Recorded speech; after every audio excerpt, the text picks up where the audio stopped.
नमस्कार, आप देख रहे हैं हुंकार। मैं आपके साथ शोभना यादव। दिल्ली में दंगों के 3 दिन बीत चुके हैं, लेकिन हिंसा के नए नए किरदारों की साजिश के नए नए सूत्रधारों के नाम रोज सामने आ रहे हैं। हिंसा के पीछे की वजह की नई नई थ्योरीज भी सामने आ रही हैं। कोई कह रहा है कि दंगों के पीछे पीएफआई का हाथ है, तो कोई कह रहा है कि ब्रिटिश प्रधानमंत्री बोरिस जॉनसन को भारत के दौरे पर आना है और इसी वजह से दंगे कराए गए। आरोप यह भी लगाया जा रहा है कि दिल्ली में एमसीडी चुनाव की वजह से दंगे कराए गए। लेकिन सवाल अभी भी कायम है कि पुलिस आखिर क्या कर रही है। पुलिस ने इन साजिशों का पर्दाफाश क्यों नहीं किया। सवाल अंसार के बचाव को लेकर भी है। एआईएमआईएम अध्यक्ष असदुद्दीन ओवैसी उस अंसार की वकालत कर रहे हैं जिसे इस दंगे का सबसे बड़ा चेहरा पुलिस के द्वारा कहा जा रहा है। सवाल शोभा यात्रा की परमिशन को लेकर भी है। जब पुलिस ने यात्रा निकालने की इजाजत दी ही नहीं, तो फिर आखिर यात्रा कैसे निकल गई। आज हुंकार में इन सभी सवालों पर चर्चा करेंगे, लेकिन उससे पहले हमारी ये रिपोर्ट देखिए।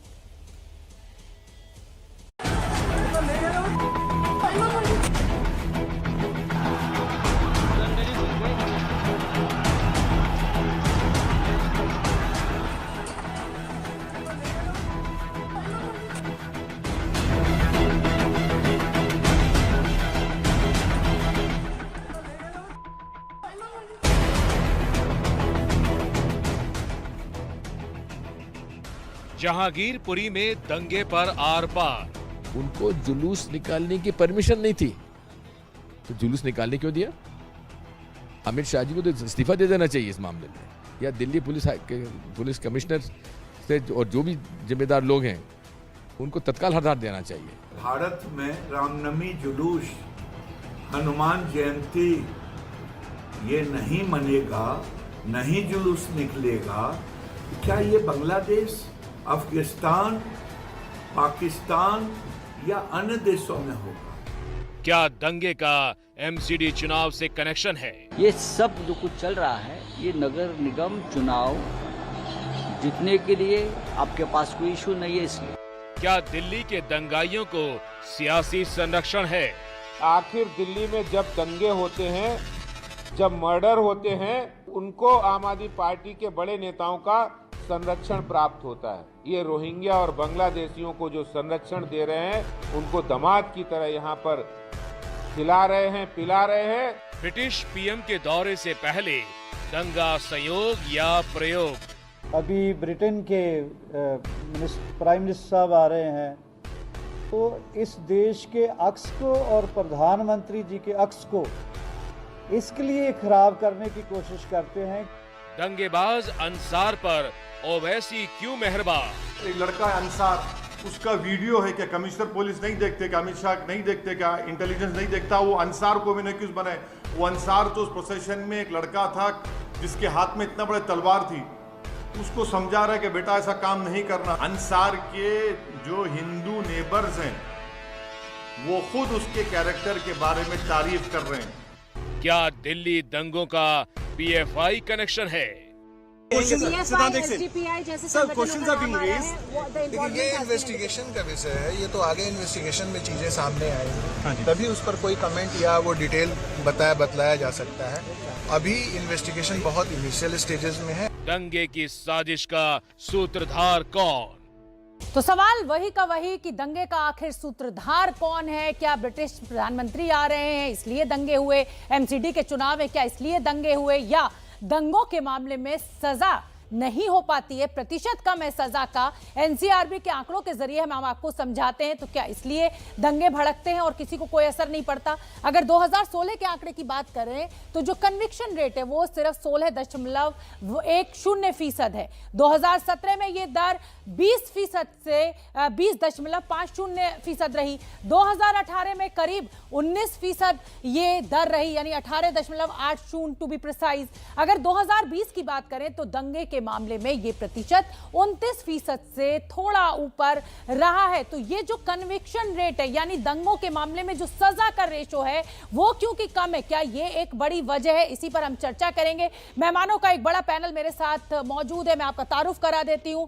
गौरव भाटिया प्रवक्ता है बीजेपी के, वो हमारे साथ जुड़ रहे हैं। रीना गुप्ता प्रवक्ता है आम आदमी पार्टी की, वो हमारे साथ मौजूद हैं। अजय आलोक जी प्रवक्ता है जेडीयू के, बहुत बहुत स्वागत। शादाब चौहान प्रवक्ता है पीस पार्टी के। अवनीजेश अवस्थी जी प्रोफेसर हैं दिल्ली यूनिवर्सिटी के, हाफिज गुलाम सरवर मुस्लिम स्कॉलर हैं। आप सभी का बहुत बहुत स्वागत इस पैनल पर। और आज सबसे बड़ी चर्चा जो है वो दिल्ली हिंसा को लेकर होनी है और सवाल यही है कि आखिर जिम्मेदार कौन। गौरव भाटिया, मैं आपसे शुरुआत करूंगी और मेरा सवाल आपसे यही है कि आप अपनी नजर में किसको जिम्मेदार मानते हैं? क्या बोरिस जॉनसन आ रहे हैं इसलिए दंगे भड़के, एमसीडी का चुनाव हो रहा है इसलिए दंगे भड़के, या चुनावी फायदे के लिए ये दंगे भड़के? क्या वजह? देखिए शोभना जी, आपने कहा कि किसको जिम्मेदार समझते हैं। किसको जिम्मेदार समझते हैं मैं बताऊंगा, लेकिन सबसे पहले तो जो दिल्ली पुलिस ने किया है उसको साधुवाद, और हमें गर्व है दिल्ली पुलिस पर, जिसने एक मानव श्रृंखला बना के दोनों समुदाय के लोगों को रोका कि वहां पे किसी की जान ना जाए, जिसमें वो खुद चोटिल तो हुए लेकिन उन्होंने किसी नागरिक की जान पे खतरा ना आए ये सुनिश्चित किया। लेकिन दुर्भाग्य की बात क्या है, ओवैसी सबसे ज्यादा जहरीली पार्टी के सबसे ज्यादा जहरीले अध्यक्ष, वो कल मैं उनका वक्तव्य आपके चैनल पे सुन रहा था, उन्होंने 2-3 बातें कही जो मैं समझता हूं सबसे ज्यादा जिम्मेदार कहा जा सकता है इस कट्टरपंथी सोच को। दिल्ली के पुलिस कमिश्नर ने कहा कि मस्जिद में झंडा नहीं लगाया गया, ओवैसी जी ने कहा झंडा लगाया इसीलिए शुरुआत हुई, मतलब दिल्ली पुलिस पे उन्हें भरोसा नहीं है। दूसरा, अंसार एक आरोपी है ना शोभना जी, न्यायालय तय करेगा कौन गलत है कौन सही, लेकिन ओवैसी जी ने कहा छोटा सा भोला सा प्यारा सा नन्ना मुन्ना बच्चा अंसार बिस्किट खाता है वो तो चुपचाप, उसने तो कभी गलत किया ही नहीं, क्लीन चिट दे दी। क्यों क्लीन चिट दे दी? और तीसरी सबसे ज्यादा आपत्तिजनक बात, उन्होंने कहा दिल्ली पुलिस मुसलमानों को टारगेट कर रही है।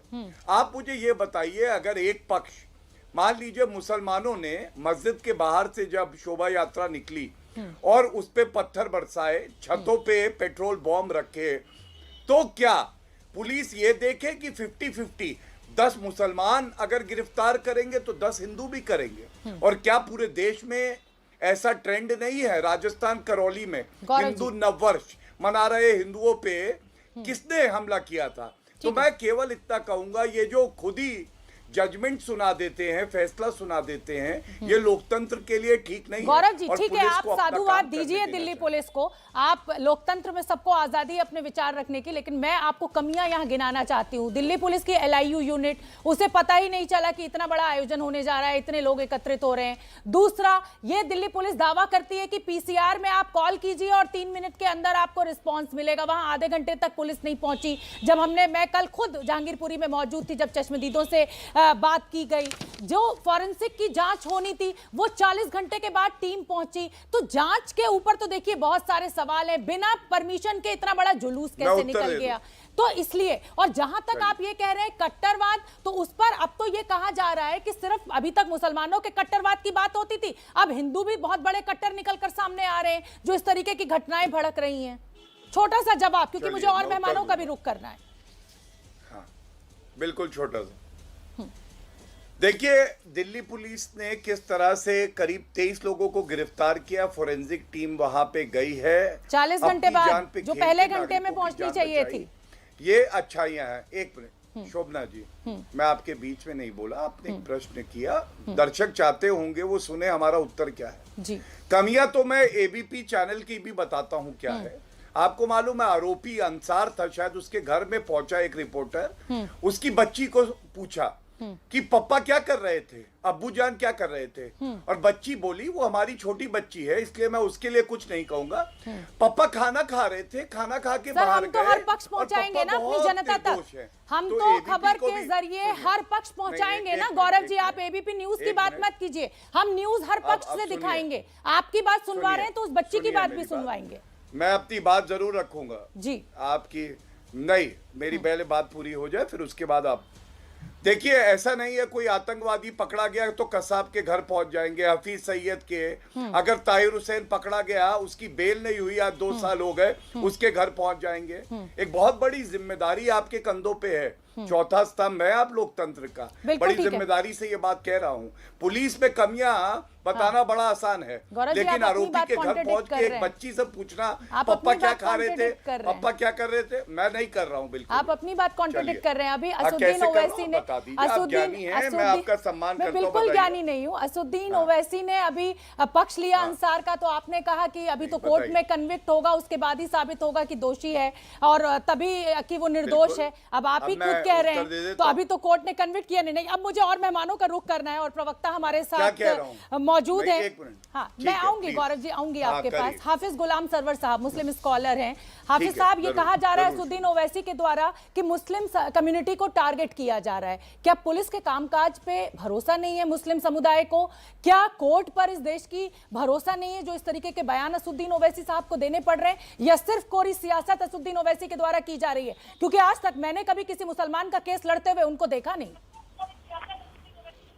बिल्कुल आपने सारी बातें कह दी हैं। ये बात सच है कि किसी मुसलमान की लड़ाई को लड़ते हुए कोर्ट में या लीगल फाइट करते हुए तो ओवैसी साहब को हमने भी नहीं देखा है। लेकिन मंचों से और संसद के अंदर अक्सर वो मुद्दे उठाते हैं और तमाम मुद्दों को समर्थन तो नहीं किया जा सकता है, लेकिन कुछ मुद्दे ऐसे हैं जिसको नजरअंदाज नहीं किया जा सकता। अब आप अभी गौरव भाटिया जी दिल्ली पुलिस को साधुवाद दे रहे हैं। देखिए, सब कुछ झूठ हो सकता है, सब कुछ गलत हो सकता है, लेकिन कैमरे में जो चीज कैद हो जाए उसको फिर झुटलाया नहीं जा सकता। ठीक है।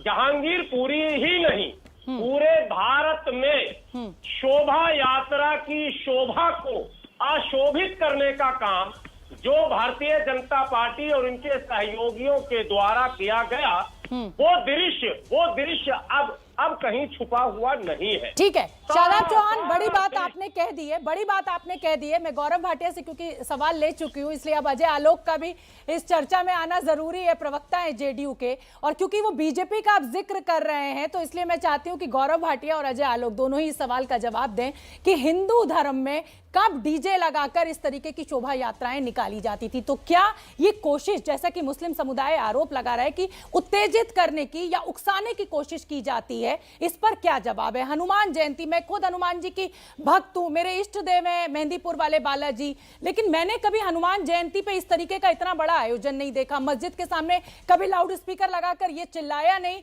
कि इस देश में रहना है तो जय श्री राम कहना है। तो क्या हिंदू कम्युनिटी जो है वो इन आयोजनों के जरिए सही रास्ते पर है? क्या ये एक वजह नहीं है उकसाने की?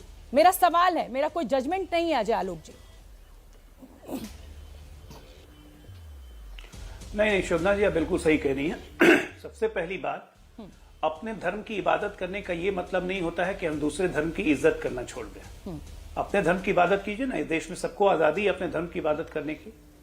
लेकिन मुझे आज ये बताइए, बड़े अदब से मैं मानता हूं इस बात को कि कहीं कहीं जो मस्जिद पे झंडा फहराने की कोशिश की गई, जैसे हमारे बिहार में हुआ, 14 लोगों की गिरफ्तारी हुई, हमने सख्त से सख्त कदम उठाए, और ये बिल्कुल एक लाइन से मैं इसको सिरे से खारिज करता हूं कि ऐसी कोई भी हरकत जो दो संप्रदाय में एक तनाव पैदा करे वो नहीं करना चाहिए। लेकिन इसके साथ साथ मुझे एक चीज नहीं समझ में आता है कि 10,000 वर्षों से रामनवमी का प्रोसेशन निकल रहा है, हिंदुओं की भावना जुड़ी हुई है, और 10,000 साल से शस्त्रों के साथ ही प्रोसेशन निकलता है, ये भी तय है। लोग धनुष बाण, भाला, तलवार लेके निकलते हैं, शांतिपूर्वक प्रोसेशन निकलते रहा, इस देश का इतिहास है। हाँ। प्रोसेशन मुहर्रम के भी निकलते हैं, प्रोसेशन ईद पे भी निकलते हैं, लोग एक दूसरे को मारते हैं, हाथ में शस्त्र रहते हैं। आज तक कभी उस प्रोसेशन पे हमला हुआ इस देश में? आज तक आप बताइए, आपको अगर याद हो तो, मुहर्रम या ईद के प्रोसेशन पे कभी भी आज तक हमला हुआ? तो ये रामनवमी के प्रोसेशन पे क्यों हमला होता है? उसकी एक वजह है ना, वो इजाजत लेकर निकाला जाता है। बात कर रहे हैं अजय आलोक जी, वो इजाजत के साथ निकाला जाता है, पुलिस अरेंजमेंट के साथ निकाला जाता है। सुनिए, जो इजाजत जिसकी इजाजत नहीं थी उसको तो प्रेम शर्मा जी को पुलिस ने गिरफ्तार कर लिया। पहले तो ये इल्जाम लगा कि सिर्फ मुसलमानों को टारगेट किया जा रहा है, सिर्फ मुसलमानों को गिरफ्तार किया जा रहा है। तो दिल्ली पुलिस ने दोनों पक्षों के लोगों को गिरफ्तार किया है। इस देश में हम सांप्रदायिक सौहार्द बिगाड़ना चाहते हैं या बनाना चाहते हैं, ये तो तय दोनों संप्रदाय के लोगों को मिलकर करना पड़ेगा ना। ठीक है, शादाब चौहान जी, पीस पार्ट। आपको ये मानना पड़ेगा कि इस देश में ना मुसलमानों को कोई हटा सकता है, ना हिंदुओं को कोई हटा सकता है, और मिलके ही रहना है। जो मिलके रहना है तो एक दूसरे के धर्म की इज्जत करना जरूरी है। तो इसीलिए तो कह रहे हैं कि धर्म की राजनीति करना बंद कर दीजिए आप राजनीतिक दल। जब ये सच्चाई आप लोगों को मालूम है, और गौरव भाटिया भी आपसे सहमत होंगे इस बात को लेकर कि हिंदू मुसलमान के इस ताने बाने के साथ ही देश आगे बढ़ सकता है, तो धर्म के नाम पर राजनीति करना बंद कर दीजिए। और जिस नए भारत का सपना मोदी जी दिखा रहे हैं, क्या लग रहा है कि ये जो छोटे छुटभैये नेता हैं, चाहे वो बजरंग दल के हो, चाहे वो किसी भी राजनीतिक दल के हो, क्या वो माहौल खराब करने की कोशिश नहीं कर रहे हैं? गौरव भाटिया, छोटा सा जवाब, फिर शादाब चौहान आपका रुख करूंगी।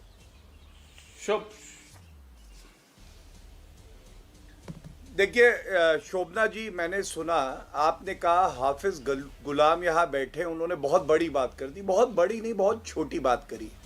देखिए अजय आलोक जी ने जो बात कही ना, पूरा देश जो कि भारत की सभ्यता को मानता है, सांस्कृतिक विरासत को मानता है, वो भी कहेगा हिंदू मुसलमान सिख ईसाई जैन बौद्ध सब साथ में रहेंगे। लेकिन इजाजत नहीं थी, आपने कहा। शोभना जी ये बताइए, जो शाहीन बाग में 1 साल तक सर्वोच्च न्यायालय कहता रहा और वहां पे प्रदर्शन चलता रहा, उस कानून के बारे में जो संसद से पास हुआ था, सर्वोच्च न्यायालय में सुनवाई थी, कौन सी इजाजत थी? आपने कहा इजाजत, जुम्मे की नमाज रोड बंद होके गली गली नुक्कड़ नुक्कड़ पड़ी जाती है, कौन सी इजाजत ली जाती है? मैं केवल इतना कहूंगा, अगर इजाजत लेना भी जरूरी है और किसी ने नहीं ली तो भी लेनी चाहिए, लेकिन पत्थरबाजी करेंगे, उनको टारगेट करेंगे, ये न्याय संगत नहीं है। आप कंप्लेंट लीजिए, कानून का पालन करिए। और दूसरी बात, धार्मिक प्रोसेशन का फर्क आपको समझना पड़ेगा गौरव भाटिया। यहाँ पर जो सीए कानून के खिलाफ प्रदर्शन की बात कर रहे हैं, लोकतंत्र में प्रदर्शन की आजादी है, ये आप मुझसे बेहतर जानते हैं, जाने माने वकील हैं। ये धार्मिक प्रोसेशन है, इसकी इजाजत लेनी पड़ेगी। बता दूं, कानून बता रहा हूँ, सुनिए पहले, मैं कानून आपको बता रहा हूँ प्लीज। शोभना जी, प्रदर्शन करने के लिए जो शहर होता है उसमें रीना जी आऊंगी मैं, बस अगला सवाल आपसे ही है। हाँ प्लीज शांत करा लीजिए, प्लीज शांत, 1 मिनट प्लीज। डेजिग्नेटेड साइट्स होती हैं, सर्वोच्च न्यायालय ने कहा सार्वजनिक रोड को नहीं रोक सकते हैं। कैसे रोका गया था? और सर्वोच्च न्यायालय ने बहस से भटकते नहीं है। आम आदमी पार्टी की प्रवक्ता रीना गुप्ता भी हैं। जी गौरव भाटिया जी, मेरे साथ रीना गुप्ता जी भी हैं, जो कि आम आदमी पार्टी की प्रवक्ता हैं। रीना गुप्ता जी, आम आदमी पार्टी के ऊपर सीधा सीधा आरोप ये लग रहा है कि जो रोहिंग्या मुसलमान हैं, जो बांग्लादेशी हैं, जिसमें आरोपों के घेरे में केंद्र सरकार भी है, क्योंकि भाई इनको क्यों नहीं, यहाँ देश में कैसे रह रहे हैं, इनको क्यों नहीं निकाला जा रहा है। लेकिन आम आदमी पार्टी के ऊपर सीधा सीधा आरोप यह है कि ये जो फ्री की बिजली, फ्री का पानी, सभी सुविधाएं जो सरकार के द्वारा दी जाती है, उस पर आम आदमी पार्टी जो है, आप 1 मिनट में, एक बड़ी खबर आ रही है, वो बड़ी खबर पहले अपने दर्शकों को बता देते हैं, उसके बाद रीना जी मैं आपके पास आऊंगी। और बड़ी खबर, दिल्ली दंगों को लेकर आम आदमी पार्टी का बीजेपी पर बड़ा आरोप, अंसार का कनेक्शन आम आदमी पार्टी से नहीं बल्कि बीजेपी के नेताओं के साथ है। अभी तक आम आदमी पार्टी की फोटो टोपी लगाए हुए अंसार की फोटो थी, तो बीजेपी के नेता वार पलटवार चल रहा था, और अब आम आदमी पार्टी कह रही है कि भाई इस नेता का तो अंसार का सीधा कनेक्शन तो बीजेपी के साथ है। रीना गुप्ता जी, पहले तो इस बात का जवाब दे दीजिए, अगर किसी के साथ फोटो हो जाती है तो क्या कनेक्शन हो जाता है? तो फिर तो आम आदमी पार्टी की टोपी भी अंसार ने लगाई हुई थी, तो क्या वो आम आदमी पार्टी से कनेक्शन हो गया? जबकि ताहिर हुसैन जो नॉर्थ ईस्ट में दंगे हुए थे, उसका सीधा सीधा कनेक्शन आम आदमी पार्टी से था, पार्षद था वो आपका। देखिए शोभना जी, मुझे मौका दीजिए पूरा बात समझाने का। जी, उस दिन हनुमान जयंती के दिन हम लोगों ने भी शोभा यात्रा निकाली, आम आदमी पार्टी ने भी शोभा यात्रा निकाली। हमने सुंदरकांड का पाठ कराया दिल्ली में ही, राजधानी दिल्ली में ही। कोई दंगा नहीं हुआ, बहुत अच्छी तरीके से मुसलमान भाइयों ने, सिख भाइयों ने, ईसाई भाइयों ने, सबने शोभा यात्रा का स्वागत किया। जैसे ही भारतीय जनता पार्टी इस तरह की कोई यात्रा निकालती है, चाहे दिल्ली हो चाहे पूरा देश हो, वहां दंगे होते हैं। इसका कारण ये है कि जितने भी गुंडे मवाली हैं, उन सबको भारतीय जनता पार्टी में सम्मान मिलता है। पिछले हफ्ते जिन गुंडों ने मुख्यमंत्री के घर हमला किया, उन गुंडों को फिर भारतीय जनता पार्टी के कार्यालय में वहां पे फूल माला पहनाकर उनको सम्मानित किया। तो आप क्या संदेश दे रहे हैं युवा को कि हम आपको नौकरी तो नहीं दिलवा सकते, लेकिन आप गुंडागर्दी करो, उससे आप भाजपा के बड़े नेता बन जाओगे। पर आप भी तो केंद्र सरकार को साथ नहीं दे रही ना रीना जी, आम आदमी पार्टी भी तो केंद्र सरकार का साथ नहीं दे रही ना। आप रोहिंग्या और बांग्लादेशियों को फ्री की बिजली, फ्री का पानी दे रही हैं। अगर आप उनके मोहल्लों में वो फ्री की बिजली, फ्री का पानी का कनेक्शन काट दें तो हो सकता है कि वो आपका देश छोड़कर भाग जाएं। ये जवाब तो आपको भी देना होगा ना।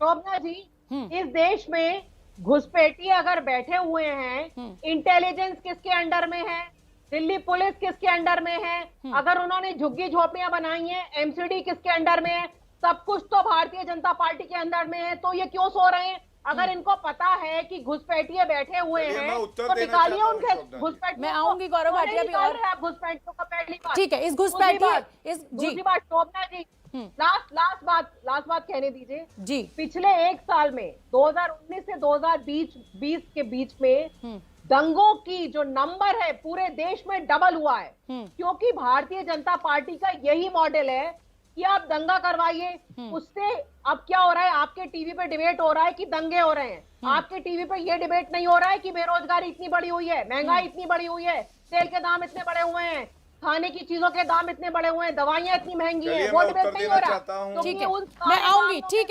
ठीक है, यानी बेरोजगारी का मुद्दा आपने उठाया, जो घुसपैठ का मुद्दा है, मैं आऊंगी गौरव भाटिया आपके पास। लेकिन शादाब चौहान जो कि प्रवक्ता है पीस पार्टी के, वो एक भी बार अभी तक नहीं आए डिबेट में। रीना जी अब तो शांत हो जाइए, आपकी पूरी बात, रीना जी आपकी पूरी बात निकाल रहे गौरव भाटिया बताएं। रीना जी सारे जवाब लूंगी ना मैं। अरे शांत हो जाइए मैडम, अभी आऊंगी मैं आपके पास। चलिए शादाब चौहान, आप क्या कहेंगे इस दंगे को लेकर? क्या उकसाया जा रहा है या फिर ये साजिश मुसलमानों के द्वारा ही रची जा रही है कि जब भी कोई प्रोसेशन निकले तो इस तरह से पत्थर बरसाओ? जैसा कि अभी गौरव भाटिया ने भी जिक्र किया और अजय आलोक ने भी कहा कि मुहर्रम का जुलूस निकलता है या कुछ भी आपका आयोजन होता है तो कभी इस तरीके की किसी घटना की कोई शिकायत नहीं आती है। ना तो हिंदू कोई साजिश रच रहा है मुसलमानों के खिलाफ, ना मुसलमान किसी हिंदू के खिलाफ साजिश रच रहा है, बल्कि कुछ राजनीतिक गुंडे मर्यादा पुरुष श्री राम और हनुमान जी के नाम को बदनाम करने का बहुत बड़ा षड्यंत्र कर रहे हैं। और ये लोग नहीं जानते हैं कि जो मर्यादा पुरुष श्री राम के प्रति सच्ची आस्था रखता होगा वो किसी धर्म के प्रति इस तरह की अमर्यादित टिप्पणी नहीं करेगा और मस्जिद में झंडा फहराने जैसी बात और तलवार लेकर के नारा लगाने जैसी बात नहीं करेगा। मैं आपको रोक रही हूँ, आम आदमी पार्टी की तरफ से कुछ कहा जा रहा है, सुन लेते हैं। दिल्ली दंगों को लेकर टोपी लगा के जहांगीरपुरी के दंगों के तथाकथित मास्टरमाइंड अंसार, और ये बात ये साबित करती है पुलिस की, चाहे वो दिल्ली की पुलिस हो, चाहे वो हिंदुस्तान की पुलिस हो, चाहे वो पूरी दुनिया में कहीं की पुलिस हो, कहीं पर कोई क्राइम होता है, कहीं पे कोई जुर्म होता है तो पुलिस अपनी तहकीकात कैसे करती है? कोई भी इन्वेस्टिगेटिंग एजेंसी किसी भी जुर्म की तहकीकात कहां से शुरू करती है कि इस जुर्म का, इस क्राइम का सबसे बड़ा प्राइम बेनिफिशियरी कौन है? किसी आदमी का खून हुआ तो इसके खून से किसको सबसे ज्यादा फायदा है? किसी के घर चोरी हुई तो इस चोरी से किसको सबसे ज्यादा फायदा है? अगर चोरी दिखाई गई मगर बेसिकली मर्डर किया गया तो इस मर्डर से किसका फायदा है? और हम ये बात पिछले कई सालों से कह रहे हैं और पिछली 16 तारीख से मैं रोज कह रहा हूं, सिर्फ दिल्ली में दंगे नहीं कराए गए, रामनवमी से लेकर हनुमान जयंती तक 7 राज्यों के अंदर दंगे कराए गए। महाराष्ट्र में दंगे कराए, कर्नाटका में दंगे कराए, गुजरात में दंगे कराए, मध्य प्रदेश में दंगे कराए, दिल्ली में दंगे कराए, सब जगह दंगे कराए जा रहे, केरला में दंगे कराए। इसका प्राइम बेनिफिशियरी कौन है? इन दंगों का फायदा किसको हो रहा है? कौन सी ऐसी पॉलिटिकल पार्टी है जो स्क्रिप्ट लेके बैठे हैं जिसके सारे के सारे प्रवक्ता टीवी चैनलों पर कि दंगे हो और इसका फायदा उठाया जाए?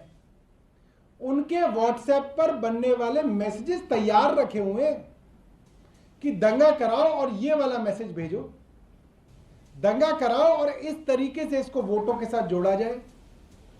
वो पार्टी है भारतीय जनता पार्टी। हर दंगे का फायदा सिर्फ और सिर्फ भारतीय जनता पार्टी को। तो आम आदमी पार्टी के प्रवक्ता सौरभ भारद्वाज कह रहे हैं कि दंगों का फायदा किसको, ये सोचिए। गौरव भाटिया बताइए, दंगों का फायदा किसको, इस पोलराइजेशन का, हिंदू मुसलमान का फायदा किसको? देखिए, चाहे वो यहाँ टीवी डिबेट पे आपकी प्रवक्ता हो, चाहे वो भारद्वाज जी हो, अराजक अपराध पार्टी के प्रवक्ता जब बोलते हैं तो ऐसा ही होता है। अरे हम भी कह सकते हैं कि ये देखिए तस्वीर, ये तस्वीर बहुत ही अनोखी है शोभना जी। आपको दिखाई देगा ताहिर हुसैन, इनकी बेल नहीं हुई दिल्ली दंगों में, ये पार्षद थे आम आदमी पार्टी के, और उनके बगल में 2 साल बाद ये जो अंसार की तस्वीर है, ये भी आपकी टोपी ही लगाए हैं। तो सबसे ज्यादा टोपी लगा के आप इस बात का जवाब दंगा दीजिए ना, कराना, दंगों का फायदा किस राजनीतिक दल को, और ये जवाब दीजिए ना। ये तो हो गया, वो बीजेपी की टोपी में भी दिखाई दे रहा है, तो इस पे तो बहस है ही नहीं। वो सब टीएमसी के नेताओं के साथ भी दिखाई दे रहा है। मैं आपको बताता हूँ, आपने अच्छा सवाल पूछा। आपने कहा किसको सबसे ज्यादा फायदा होगा। उसको सबसे ज्यादा फायदा होगा जिस पार्टी के विधायक है अमानतुल्लाह खान और ताहिर हुसैन के पकड़े जाने के बाद कहते हैं तो फिर दिल्ली दंगों में मुसलमानों की ही गिरफ्तारी क्यों। और एक मिनट रुक जाइए, मैं बता रहा हूं शोभना जी। पहले कुछ तथ्य तो दर्शकों के सामने रख दूं। दर्द तो आम आदमी पार्टी को होना चाहिए। अमानतुल्लाह खान क्लीन चिट दे रहे हैं, कह रहे हैं ताहिर हुसैन बेकसूर है, जिसकी बेल नहीं हुई 2 साल से। अब आप मुझे बताइए कि जालीदार टोपी कौन पहनता है।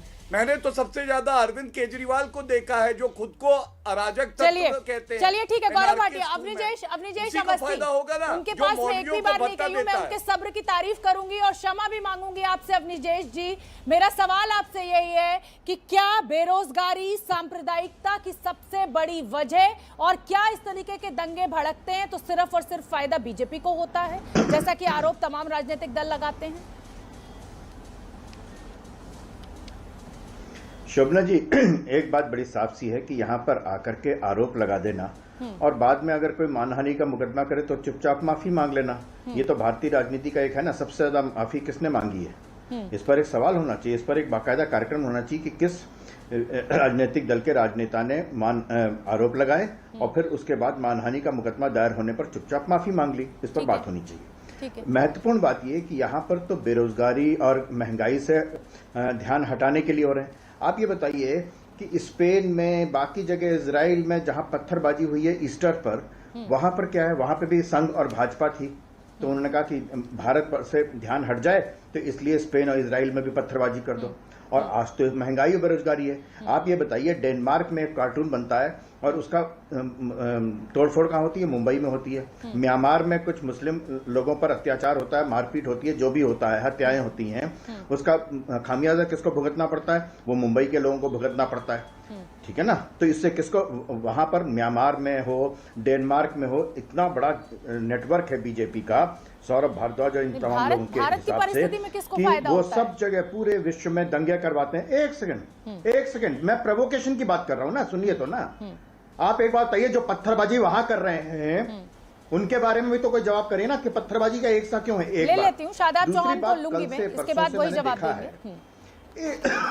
शोभना जी, एक वो जो धीमी गति से समाचार सुनाने के स्टाइल में कुछ लोग बोलते हैं, वो कहते हैं अंसार तो बहुत गरीब है, कबाड़ी का काम करता है, ना कुछ है। उसकी फोटो देख ली कि उसके पास कितनी है।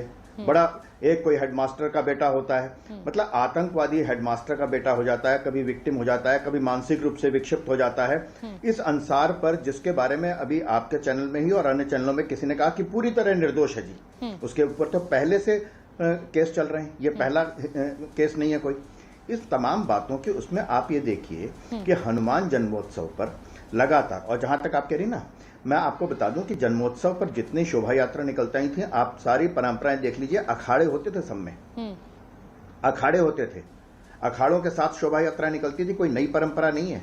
और जहां तक हनुमान जयंती पर, मैंने हनुमान जयंती पर सर, ये पिछले साल 2 साल से निकलने लगी हैं, ये शोभा यात्राएं हनुमान जयंती पर पिछले साल 2-3 साल से निकलने लगी हैं। आपने 2 साल मैंने भी इसी देश में अपनी जिंदगी बिताई है।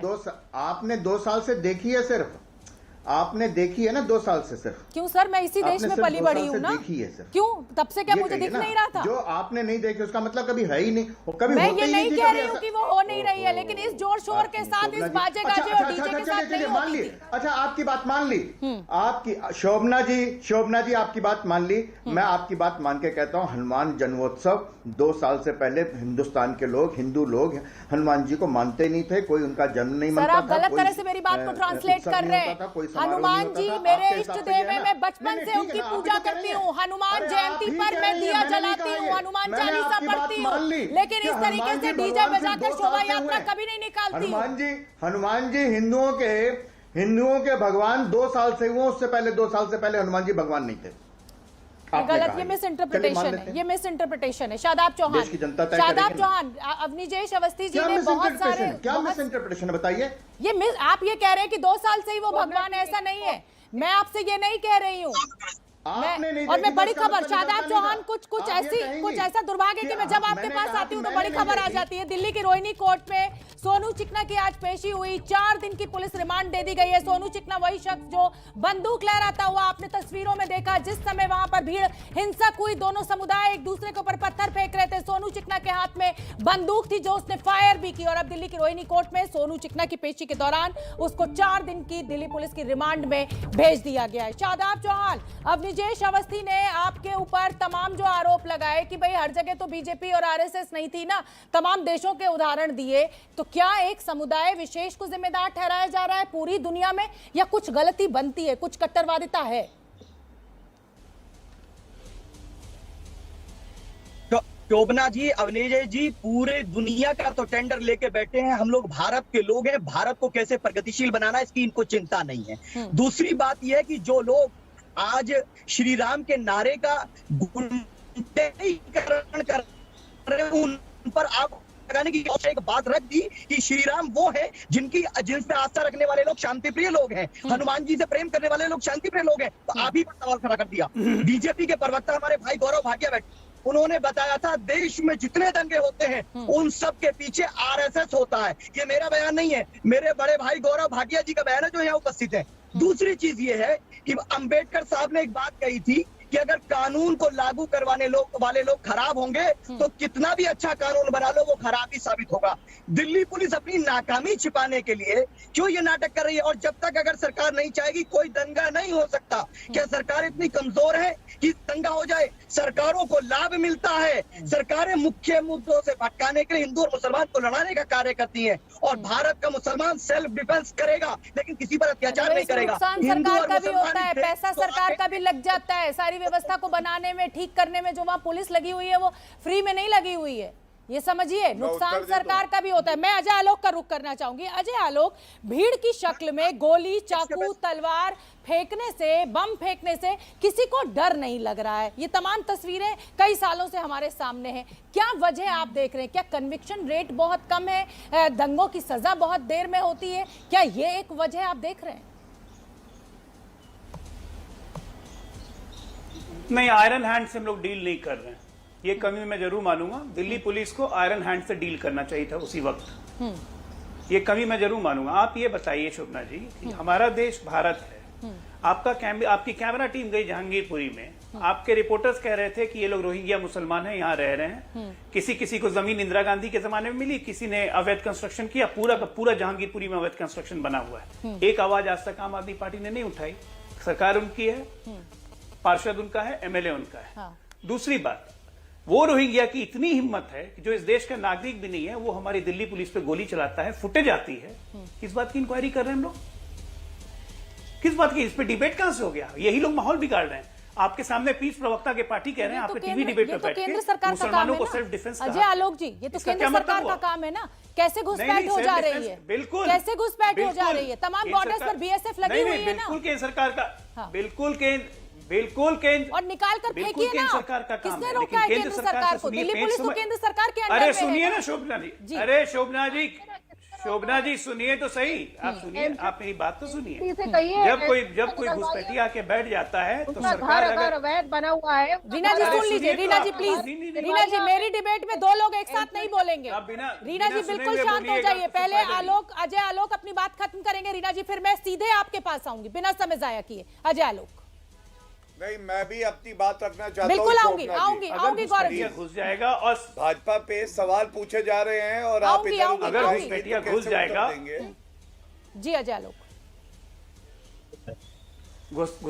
घुसपैठिया अगर घुस जाएगा और वहां की राज्य सरकार उसको सपोर्ट करेगी, उसका राशन कार्ड बनवाने में, आधार कार्ड बनवाने में, उसको एक वैधिकता प्रमाण देगी ताकि उसका वोट बैंक बन जाए। और ऐसी मानसिकता की सरकारें इस देश में हैं तो इस देश की अखंडता को खतरा होता है। कौन नहीं जानता है दिल्ली में अवैध घुसपैठिया हैं, लेकिन आंख मूंद के सब कोई बंद किए हुए हैं। क्योंकि उनके पास वैलिड आई कार्ड हो गया, ये हो गया, उसके बाद आप कोर्ट में जाइएगा, कोर्ट में उसी सरकार का वकील हो, वही कह रहे हैं, कोर्ट में वकील खड़ा हो जाएगा, निकाल रहे हैं आप सभी उसी के लिए। दलों के एक मिनट, उसी के लिए तो एनआरसी का कानून आया। तो एनआरसी के कानून के विरोध में सबसे पहले कौन बैठा बताइए? उसी के लिए ना एनआरसी लाया गया था। क्यों, कौन विरोध कर रहा है? रीना जी, क्यों कर रीना जी जवाब दीजिए। घुसपैठियों को निकालने के लिए। दूसरी बात, दंगों में मानसिकता की बात है। दंगों में मानसिकता की बात है। ये मानसिकता खराब है। दंगे होना मानसिकता का प्रमाणक है कि आपकी आक्रामक मानसिकता है। किसकी मानसिकता खराब है? क्या आप एक समुदाय विशेष की मानसिकता की बात कर रहे हैं इस मंच पर? क्या अजय आलोक सेल्फ डिफेंस का समुदाय विशेष की मानसिकता की बात कर रहे हैं? एक मिनट शोभना जी ये बताइए कि सेल्फ डिफेंस का मतलब है पुलिस पे गोली चलाना? सेल्फ डिफेंस का मतलब है पत्थर मारना? सेल्फ डिफेंस का मतलब है गाड़ियों में आग लगा देना? सेल्फ डिफेंस का मतलब है मोटरसाइकिल जला देना? कहना कि इस देश में रहना होगा तो क्या लॉजिक दे रहे हैं? होगा क्या ये इस नारे को आप सही मानते हैं? आप प्रोवोकेट करने को सही मानते हैं? ये नहीं ना मानते हैं। ठीक है, नहीं मानते हैं, बिल्कुल नहीं मानते। बिल्कुल ठीक है। रीना जी, रीना गुप्ता से मेरा कनेक्शन इस समय कट गया है। जी रीना जी, आप वैधता दे रही हैं, आप राशन कार्ड बनवा रहे हैं, आप पानी दे रही हैं, बिजली दे रही हैं, बताइए। शोभना जी, दिल्ली में आपको पता है एमसीडी जो है वो भारतीय जनता पार्टी के कब्जे में पिछले 15 साल से। जो इंटेलिजेंस है वो भारतीय जनता पार्टी के कब्जे में है। जो दिल्ली की जमीन है वो भारतीय जनता पार्टी के पास है। अगर आपको पता है कि वहाँ घुसपैठिए हैं तो आपने क्यों अभी तक उन पर एक्शन नहीं लिया? आप राशन कार्ड बनवा दे रही है ना रीना जी? दूसरी आप आधार कार्ड बनवा दे रही है ना? समस्या ये है। बड़ी बात शोभना जी जो ये है, कोई राशन कार्ड आधार कार्ड नहीं बनवा रहा है। शोभना जी, सबसे बड़ी बात ये है कि पूरे देश में भारतीय जनता पार्टी जो है वो दंगे करा रही है। और वैसे भारतीय जनता पार्टी कहती रहती है कि दिल्ली को, भारत को विश्व गुरु बना रहे हैं। इस तरह से अगर आप दंगे कराएंगे, भारत की इकोनॉमी इतनी डाउन जा रही है, बेरोजगारी इतनी बुरी हालत में है, तो कैसे आप विश्व गुरु बनाएंगे? आप नाबालिग लड़कों के हाथ में। रीना जी, क्या पिछले किसी केस में ये प्रूफ हुआ है कि भारतीय जनता पार्टी ने दंगे कराए हैं? हाथ में कट्टे क्या कोर्ट के किसी फैसले में ये बात सामने आई है कि भारतीय जनता पार्टी ने कराई है? आपकी पार्टी का पार्षद का तो नाम भी आ गया, ताहिर हुसैन का। क्या कोर्ट के किसी फैसले में, किसी आतंकवादी घटना में पिछले 70 साल के इतिहास में क्या कभी ये कहा है कि बीजेपी ने कराई? आरोप अपनी जगह है, आप आरोप लगाइए, लोकतंत्र में आजादी है विपक्ष को। बीएचपी देखिए, हमने भी शोभा यात्रा निकाली शोभना जी, उसमें दंगा क्यों नहीं हुआ? ये शोभा यात्रा जो बजरंग दल ने, जो विश्व हिंदू परिषद, गौरव भाटिया, देखिए इस पर तो सवाल आपसे बनेगा। दिल्ली पुलिस केंद्र सरकार के नियंत्रण में है और दिल्ली को कंट्रोल करने में आप पूरी तरह से नाकामयाब रहे।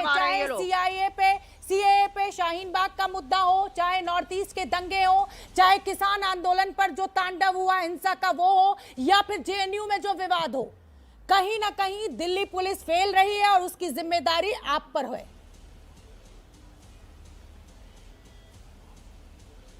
शोभना जी, बहुत आसान है कह देना दिल्ली पुलिस फेल रही है। मैं दिल्ली पुलिस का प्रवक्ता तो नहीं हूं, लेकिन एक नागरिक होने के नाते मैं ये कह सकता हूं कि वर्दी ने हमारे देश की, दिल्ली की शान बढ़ाई है, घटाई नहीं है। ठीक है। और आप पूछिएगा इनसे, मतलूब अहमद राजस्थान में तो भाजपा की एक मिनट शोभना जी, अपनी बात तो रख लूं। एक लाइन के बाद आप बीच में बोलने लगती हैं, प्लीज। मतलूब अहमद 17 दिन हो गए, आज तक गिरफ्तार नहीं हुआ। अरविंद केजरीवाल ने क्या बोला है अभी तक? पश्चिम बंगाल में भाजपा ने दंगा कराया, कानून व्यवस्था तो ममता बनर्जी की नाक के नीचे टूटी हुई है। और देखिए, सबसे गलत बात यह है कि बार बार पूछा जाता है कि हनुमान जयंती पे हिंदू तो शोभा यात्रा। शांत हो जाइए, बीच में मत बोलिए, बदतमीजी प्लीज, बदतमीजी ना करे, चुप कराइए प्लीज। नहीं, वो शांत है, आप बोलिए, बात पूरी कीजिए गौरव भाटिया। रीना जी आपके बीच में कोई बोला था? हाँ, रीना जी एक एक कर बोलेंगे। गौरव जी बोलिए।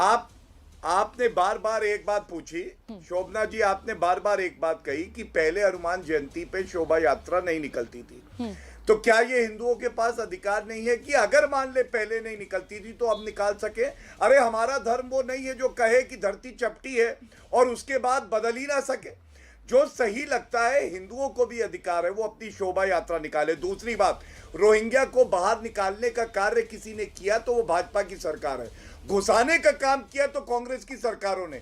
2 करोड़ से ज्यादा ऐसे घुसपैठिए हैं जिनको कांग्रेस ने अपना वोट बैंक समझ के भारत में घुसने दिया और कोई कार्रवाई नहीं करी। और कार्रवाई जब हम करते हैं तो यही लोग, पार्टियां बाहर आती हैं और कहती है मुसलमानों को प्रताड़ित किया जा रहा है, चाहे सीए हो, चाहे एनआरसी हो, चाहे एनपीआर हो। आज देखिए, पलटी मार के हमसे सवाल पूछ रहे हैं। और अंत में एक बात कहूंगा, शादाब चौहान वो व्यक्ति हैं जो तालिबान के समर्थक हैं, ये निजामे मुस्तफा कहते हैं। तो गिरफ्तार कीजिए ना, गिरफ्तार कीजिए ना। फिक्स हो गया। अरे आप सत्ता में बैठे हैं, आप केंद्र में बैठे हुए हैं, कीजिए ना गिरफ्तार।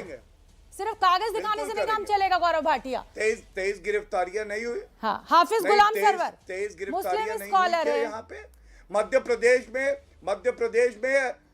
प्रदेश में गिरफ्तारियां नहीं हुई क्या? बताइए आप शोभना जी। हाफिज गुलाम सरवर, क्या हिंदुओं को ये अधिकार नहीं है कि अगर शोभा यात्रा आज तक नहीं निकली तो वो आगे भी ना निकालें? इस तरीके से माहौल खराब करने की जिम्मेदारी तो दोनों समुदाय को निभानी है ना, कि माहौल खराब ना हो। हाफिज गुलाम सरवर, अधिकार है, बिल्कुल अधिकार है, निकलना चाहिए। मैं ये भी नहीं कह रहा हूं कि पहले नहीं निकलता था, जब भी चाहे निकाले। लेकिन इनसे पूछिए कि शोभा यात्रा का समापन मस्जिद में ही क्यों हो रहा है? पूरे भारत की जितनी तस्वीरें हैं, तमाम तस्वीरें समापन हुआ नहीं। झूठ मत बोलिए, झूठ मत बोलिए, झूठ मत बोलिए, झूठ मत बोलिए। सुनिए, बता दूं, मध्य प्रदेश में एक बच्चा बुरी तरह घायल हुआ है और उसके छोटे भाई ने, सुन लीजिए गुलाम साहब, सुन लीजिए, हाफिज गुलाम साहब, अरे सुन लीजिए, प्रेम कैसे हो गया अचानक आपको? हाफिज सरवर साहब सुन लीजिए, मध्य प्रदेश का खरगोन का किस्सा बता रही हूँ आपको। वहाँ पर मंदिर में लंगर चल रहा था, मुस्लिम समुदाय के लोग वहाँ पर लाठी डंडे लेकर पहुंच गए और पत्थरबाजी की। तो आप सिर्फ एक समुदाय को जिम्मेदार नहीं ठहरा सकते कि मस्जिद के आगे आके खत्म कर रहे हैं। नो, वो काउंटर है जी, वो काउंटर है। पहले मस्जिद पर सुनिए, एक गाना है। क्या काउंटर है? अच्छा, तलवार चलाना काउंटर है। गौरव भाटिया बोलने दीजिए। तलवार चलाना काउंटर है। एक सेकंड रुकिए। सुनिए, इनसे ये पूछिए, मस्जिद के बाहर की रोड क्या आपके बाप की है? सुन तो लो साहब, मस्जिद के बाहर की रोड किसकी है? गलत है, हर हिंदुस्तानी की है। इस तरीके की भाषा नहीं गौरव भाटिया।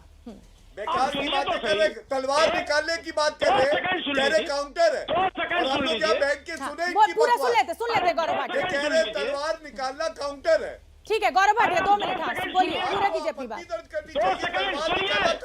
सुनिए गौरव भाटिया जी, आप पर जिम्मेदारी है बचाने की, आप सुनिए। एक गाना, अभी अजय आलोक जी बैठे हुए हैं, मैं बिहार में था रामनवमी के दिन और पटना जंक्शन के महावीर मंदिर पर खड़ा था मैं, और उस दिन जो गाने बज रहे थे, बिहार की बात अब मैं कर रहा हूँ। अभी अरे प्रभु, ये आरोप प्रत्यारोप चलता रहेगा। आपसे सभी से हाथ जोड़कर यही विनती है, दोनों समुदायों से काबू में रहिए, अपनी धर्म को मानिए, अपनी पूजा पाठ कीजिए, लेकिन दूसरे की आजादी को छीनने की कोशिश मत कीजिए, ऐसे नारे मत लगाइए, ऐसे काम मत कीजिए कि इस तरीके की हिंसा भड़के। इससे भाईचारा खत्म होता है, सौहार्द खत्म होता है। छोटा सा ब्रेक और मैं आपको बता दूं कि शाम 6 बजे दिल्ली दागदार कितने किरदार ब्रेक के बाद स्वागत है आपका। आप देख रहे हैं हुंकार। इस समय की बड़ी खबर आपको बता दें, सोनू चिकना से जुड़ी हुई ये बड़ी खबर। सोनू चिकना को दिल्ली की रोहिणी कोर्ट ने 4 दिनों की पुलिस रिमांड पर भेजा। 4 दिन की पुलिस रिमांड पर भेजे गए सोनू चिकना को भेजा गया। दिल्ली की रोहिणी कोर्ट ने यह फैसला दिया।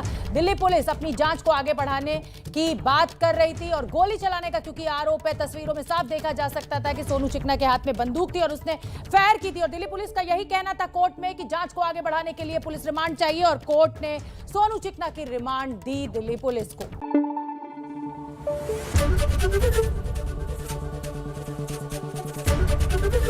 एबीपी न्यूज आपको रखे आगे।